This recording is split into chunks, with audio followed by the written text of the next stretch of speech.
నమస్కారం. మేము సీతంపేట గిరిజన జేఏసీ అధ్యక్షులు బిడ్డికి శ్రీనివాసరావు గారు మాట్లాడుతున్నాం. ఏదైతే నిన్న విశాఖపట్నంలో పర్యాటక రంగాన్ని ఉద్దేశిస్తూ మాట్లాడినటువంటి గౌరవ స్పీకర్ గారు అయ్యన్న పోతరెడ్డి గారు గిరిజన చట్టాలను ఉద్దేశించి ఒక వ్యాఖ్య చేసి ఉన్నారు. అదేంటంటే 170 చట్టాన్ని అనేది సవరణ గురించి ఆయన కొన్ని విషయాలు మాట్లాడున్నారు. దాన్ని మేము గిరిజన జేఏసీ సీతంపేట తరఫున తీవ్రంగా ఖండిస్తున్నాం. ఎందుకంటే ఇప్పుడున్నటువంటి మాకున్నటువంటి చట్టాలు అమలుకు నోచుకోలేదు. దశాబ్దాల కాలంగా గిరిజనులంతా ఉన్న మారుమూల గ్రామానికి మారుమూల ప్రాంతాలకి అంకితమైపోయి ఇప్పటికే అభివృద్ధికి నోచుకోని పరిస్థితులు ఉన్నప్పుడు ఇటువంటి సవరణల పేరుతో అనేక మంది మా గిరిజన ప్రాంతాలకు వచ్చి గిరిజన ప్రాంతాన్ని విచ్ఛిన్నం చేయడానికి పెద్ద ప్రయత్నాలు జరుగుతున్నట్టు మేము భావిస్తున్నాం. కాబట్టి ఇప్పటికే గిరిజన ప్రాంతంలో ఉన్నటువంటి ఖనిజ సంపదనంతా అనేక సవరణలతో పాటు రాజకీయ కార్యక్రమాలతో పాటు అందరూ కూడి గిరిజన సంపదనంతా దోచుకున్నారు. దోచుకున్నదంతా చాలు, ఇప్పటికైనా పులి స్టాప్ పెట్టండి.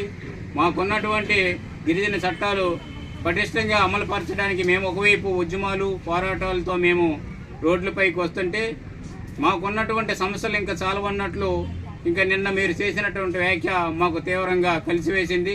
కాబట్టి మీరు ఎప్పుడైతే స్పీకర్ పదవికి అర్హులని మేము ఎప్పుడైతే భావించామో మీకున్నటువంటి పరిజ్ఞానాన్ని మీకున్నటువంటి అనుభవాన్ని రంగరించి ఆంధ్రప్రదేశ్ని అభివృద్ధి పదంలో తీసుకెళ్తారని మేము ఎంతగానో నిన్నటి వరకు భావించాము. కానీ చుట్టూ తిరిగి మా గిరిజన చట్టాలని కాలరాయడానికి కోసమే మీరు స్పీకర్ పదవిలో కొనసాగుతున్నట్లు మేమైతే భావించాలి. ఎందుకంటే మాకున్నటువంటి 170 అనేది మాకు గిరిజనులకు ఉన్నటువంటి ఒక గుండెకాయ లాంటిది ఆయుధము.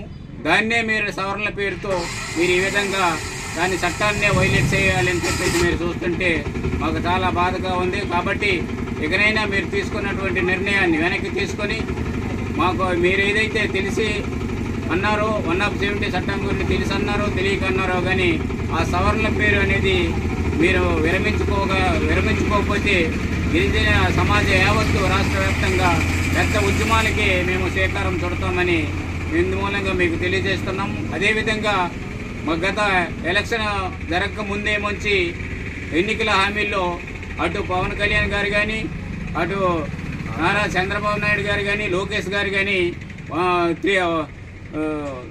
మన జీవో నెంబర్ 3 కోసం పునరుద్ధరణ కోసం హామీలు ఇచ్చున్నారు. కానీ ఆ హామీ అనేది కోర్టు పరిధిలో ఉందని చెప్పేసి ఇప్పుడు తప్పించుకొని దాన్నే ఇంప్లిమెంటేషన్ చేయక ఇప్పుడు మేమెంతో గిరిజనులంతా ఆవేదనలు ఉన్నాము.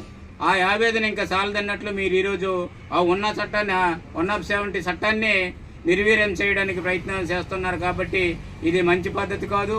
ఓకే, ముఖ్యంగా కొండకోనలో ఉన్నటువంటి గిరిజన సమాజానికి మీరు ఏదైనా ఉద్ధరించాలంటే ఇంకా చాలా చాలా మంచి కార్యక్రమాలు ఉన్నాయి. ఆ కార్యక్రమాలు చేసి గిరిజనులకి చైతన్యవంతులు చేసి వారి అభివృద్ధికి తోడ్పాటు ఏమైనా ఉంటే చెయ్యాలి తప్ప గిరిజనులకు ఉన్నటువంటి చట్టాలని మీరు సవరణల పేరుతో ఏ విధంగా ఆ చట్టాలని రూపుమాపడానికి ప్రయత్నిస్తే మేము చూస్తూ ఊరుకోమని చెప్పేసి ఈ మీడియా ముఖం ద్వారా మీ అందరికీ మీకు ప్రభుత్వానికి కూడా హెచ్చరిస్తున్నాం. జై ఆదివాసీ, జై ఆదివాసీ, జై ఆదివాసీ, జై ఆదివాసీ, జై ఆదివాసీ, జై ఆదివాసీ, జై ఆదివాసీ.